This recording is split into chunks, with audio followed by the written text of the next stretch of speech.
अब हमारे पास है, अभी तक हमने पढ़ी थी 2 वेक्टर्स की क्रॉस प्रोडक्ट, 3 वेक्टर्स की क्रॉस प्रोडक्ट। अब हमारे पास आता है प्रोडक्ट ऑफ 4 वेक्टर्स। फर्स्ट है scalar product, let A, B, C and D be any 4 vectors, then the scalar product A cross B and C cross D is called scalar product of 4 vector and given as A cross B dot C cross D। इसको हम किस तरह से expand करेंगे, C की एक बार तो A के साथ डॉट प्रोडक्ट होगी, ठीक है, और एक बार A की किसके साथ होगी, यहाँ D। सिमिलरली एक कॉलम में लिखे जाएंगे। सिमिलरली नेक्स्ट पॉइंट है हमारे पास B की C के साथ एंड देन B की D के साथ। इसको इस तरह से एक्सपेंड करेंगे हम, ठीक है। अगर आपको बोल दिया जाए एग्जाम में कि आप लैग्रेंजेस आइडेंटिटी लिखें तो वो भी आपका सेम होगा। 4 वेक्टर्स की दो करके तो दोनों की क्या होगी, क्रॉस प्रोडक्ट होगी, और फिर जो रिजल्ट आएगा उनके बीच में क्या होगी, डॉट प्रोडक्ट होगी। और उसको हम किस तरह से, इस तरह से रिप्रेजेंट करते हैं। इस चीज़ को हम क्या बोलते हैं, लैग्रेंजेस आइडेंटिटी भी बोलते हैं। अगर एग्जाम में आता है लैग्रेंजेस आइडेंटिटी राइट कीजिए, then you have to write these both things, this left hand side and that's right hand side. Okay, next क्या है हमारे पास, एक कॉलरी गिवन है।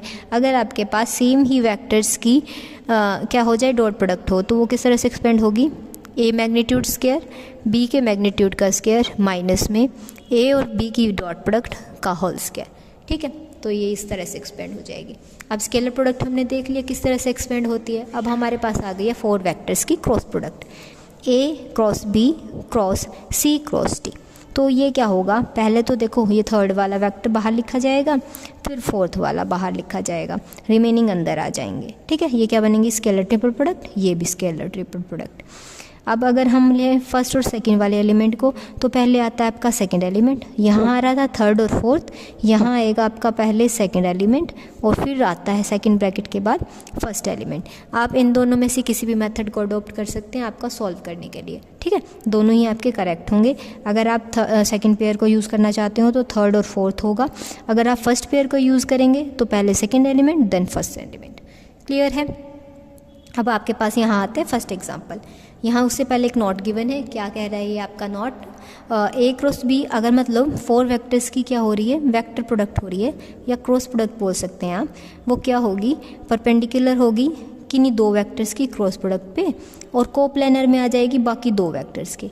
मान लो ये है तो मान ला कि हमने इस पे परपेंडिकुलर हो गई है, इस पे कोप्लेनर हो गई है, या फिर वाइस वर्सा चलेगा, इस पे मान लो इस पे परपेंडिकुलर हो गई, इस पे कोप्लेनर हो गई है, ठीक है। तो 4 वेक्टर्स की क्रॉस प्रोडक्ट जो है, क्रॉस प्रोडक्ट फर्स्ट पेयर पे अगर परपेंडिकुलर है, सेकंड पेयर पे वो क्या होगी, कोप्लेनर। अगर सेकंड पेयर पे वो परपेंडिकुलर है तो फर्स्ट पेयर पे वो क्या हो जाएगी, उसके कोप्लेनर, ठीक है। अब हमारे पास फर्स्ट एग्जांपल है, show that B cross C dot A cross D plus C cross A dot product B cross D plus A cross B dot product C cross D किसके इक्वल आनी चाहिए, 0 के equal. एक बार हम ये first pair लेके चलेंगे, then second pair and then third pair, और फिर तीनों के जो रिजल्ट्स आएंगे उनको क्या कर देंगे, कंबाइन कर देंगे, ठीक है। हमारे पास था first B C dot product A और D, ठीक है। तो अब या तो आप उसको डिस्क्रिमिनेंट में लिख के फिर इस फॉर्म में लेके आओ। यहाँ पे इसकी इसके साथ प्रोडक्ट होती है और इसकी इसके साथ होती है विद नेगेटिव साइन, ठीक है।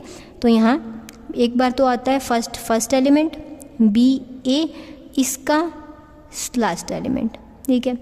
फर्स्ट एलिमेंट सेकंड एलिमेंट, तो यहाँ हो जाएगा B dot A C dot D।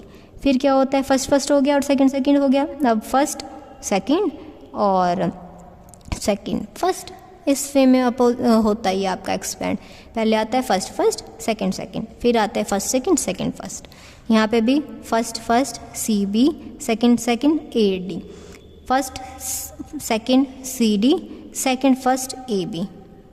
यहाँ क्या हो गया है, first A C second B D minus में फिर क्या आता है, फर्स्ट सेकंड A D हो गया और सेकंड फर्स्ट B C हो गया। अब यहाँ पे क्या है, जो डॉट प्रोडक्ट होती है ना वो कम्यूटेटिव होती है। अगर A डॉट B लिखा हुआ है, B डॉट A लिखा हुआ है, तो उसको हम A डॉट B भी लिख सकते हैं, ठीक है। अगर क्रॉस प्रोडक्ट होती है ना इन दोनों एलिमेंट्स के बीच में, तो वो विद नेगेटिव साइन चेंज होती है।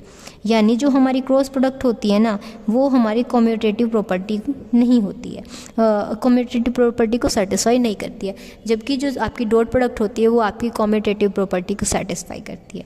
क्लियर है? तो यहाँ से हमने इन सबको क्या कर दिया, लेफ्ट हैंड साइड सभी इक्वेशंस की ऐड कर दी और सभी इक्वेशंस की हमने राइट हैंड साइड ऐड कर दी है। तो लेफ्ट हैंड साइड तो हमारी एज इट इज़ रही। यहाँ पे क्या हुआ, इसके साथ ये सभी टर्म्स को हमने ऐड कर दिया। अब BACD हमारे पास कहाँ पे आ रखा है, BANCD, नेक्स्ट कहाँ पे है, देखो BA था, यहाँ AB है, और हम पढ़ चुके हैं कि जो डॉट प्रोडक्ट होती है वो कम्यूटेटिव प्रॉपर्टी को सेटिस्फाई करती है। तो हमारे पास चाहे BA लिखा हुआ हो चाहे AB लिखा हो, दोनों इक्वल होंगे, तो इससे ये कैंसिल। नेक्स्ट है BDCA, CA हो या AC हो सेम टर्म, ये दोनों कैंसिल हो गए। सिमिलरली CBAD, ADBC, यहाँ से ये कैंसिल, हमारे पास क्या आंसर आ गया, 0। यही हमें क्या करना था, यहाँ पे प्रूव करना था। क्लियर है ये फर्स्ट एग्जाम्पल। अब नेक्स्ट एग्जाम्पल है हमारे पास, show that A cross B cross C, B cross C cross A, C cross A cross B are coplanar. इन तीनों वेक्टर्स की यानी स्केलर ट्रिपल प्रोडक्ट हमें क्या दिखानी है, इक्वल्स टू 0। ओके, तो पहले क्या करेंगे, इनको नाम दे दिया हमने, इस फर्स्ट वेक्टर को दे दिया हमने P वेक्टर, इसका हो गया वेक्टर Q, और इसको रिप्रेजेंट कर रहा है हमारा R वेक्टर। क्या किया, पहले दो वेक्टर्स की हमें क्या करनी है, क्रॉस प्रोडक्ट। तो यहाँ कर दिया हमने Q क्रॉस R, Q की वैल्यू को सब्स्टिट्यूट किया, R की वैल्यू को सब्स्टिट्यूट किया। ठीक है, तो यहाँ से हमारे पास ये आ गया कुछ टर्म। अब क्या किया, इन तीनों की हमने क्रॉस प्रोडक्ट को एक्सपेंड किया, यहाँ इन तीनों की क्रॉस प्रोडक्ट को एक्सपेंड किया। यहाँ आ गया हमारे पास, पहले होता है मिडल एलिमेंट बाहर, फिर ब्रैकेट का सेकंड एलिमेंट बाहर, तो B डॉट A हो गया, B डॉट C हो गया। यहाँ पे मिडल एलिमेंट बाहर, फिर ब्रैकेट का सेकंड एलिमेंट बाहर, C डॉट B, और यहाँ हो गया C डॉट A। तो हमने यहाँ क्या किया, अगर मैं इसके साथ फिर क्रॉस प्रोडक्ट करूँगी तो ये लेंथी हो जाएगी टर्म। सो हम यहाँ क्या करेंगे, A डॉट B को हमने नाम दे दिया X, और B डॉट C को Y दे दिया, एंड C डॉट A को हमने नाम दे दिया यहाँ पे Z। तो ये कुछ इस तरह से रिप्लेस होके आ गई है, X into vector C minus Y into vector A, cross product में है Y इंटू में वैक्टर A माइनस में Z इंटू में वैक्टर B। क्लियर है? अब क्या करना है, पहले हमने क्या किया, इन दोनों की क्रॉस प्रोडक्ट की, और फिर P के साथ इसकी डॉट प्रोडक्ट करवाएंगे। P की वैल्यू हमने पुट कर दी है, यहाँ पे बीच में है डॉट प्रोडक्ट। अब क्या किया, इनकी क्रॉस प्रोडक्ट हो रही है, इसकी पहले फर्स्ट एलिमेंट की फर्स्ट एलिमेंट से, क्या आ गया, X Y C cross A, minus में X Z C cross B. ठीक है, फिर इसकी और इसकी minus Y square A cross A, minus minus plus हो जाएगा, Y Z A cross B. अब हमें पता है अगर हम सेम एलिमेंट्स ले रहे हैं और उनकी क्या करें क्रॉस प्रोडक्ट, तो वो किसके इक्वल होती है, 0 के। तो ये वाली टर्म हमारी क्या हो जाएगी, यहाँ से वैनिश हो जाएगी। अब यहाँ क्या था, ये भी क्रॉस प्रोडक्ट थी, इसको भी हमने इस पर फॉर्मूला लगा दिया। तो बी बाहर और फिर क्या आता है, सी बाहर, अंदर रिमेनिंग टर्म्स कुछ इस तरह से। अब ए सी किस चीज़ से रिप्रेजेंट हो रहा था, जेड से, ए बी एक्स से, इनको भी यहाँ रिप्लेस कर देंगे। फिर क्या करना है, हमें सेकंड ब्रैकेट के साथ इसकी डॉट प्रोडक्ट करनी है। अब बाहर वाली टर्म हमारी बन गई है z vector b minus x vector c, dot product कर रहे हैं किसके साथ, x Y C cross a minus x Z C cross b plus y Z A cross b। अब इसके साथ भी, इसके साथ भी, इसके साथ भी डॉट प्रोडक्ट होगी। सिमिलरली इसकी भी इन तीनों टर्म्स के साथ क्या हो जाएगी, डॉट प्रोडक्ट करते हैं। फर्स्टली इसकी इसके साथ, यहाँ क्या हो गया, z X Y B C A, यानी स्केलर ट्रिपल प्रोडक्ट बन गई है यहाँ पे बी सी ए, तीन वेक्टर्स की। नेक्स्ट स्टेप में z इंटू में आ जाएगा माइनस साइन के साथ x Z square, vector b था, यहाँ c भी था, तो यहाँ हो गया बी सी बी। फिर क्या है, z प्लस वाई जेड, तो वाई जेड स्क्वायर, और वहाँ वेक्टर b था, यहाँ है a क्रॉस b, तो यहाँ स्केलर ट्रिपल प्रोडक्ट बन गई है बी ए बी की। ठीक है, अब सिमिलरली इसकी करेंगे, तो यहाँ क्या हो गया, x square y with negative sign, c vector था, यहाँ पे भी सी और ए था, तो स्केलर ट्रिपल प्रोडक्ट बन गई है सी सी ए की।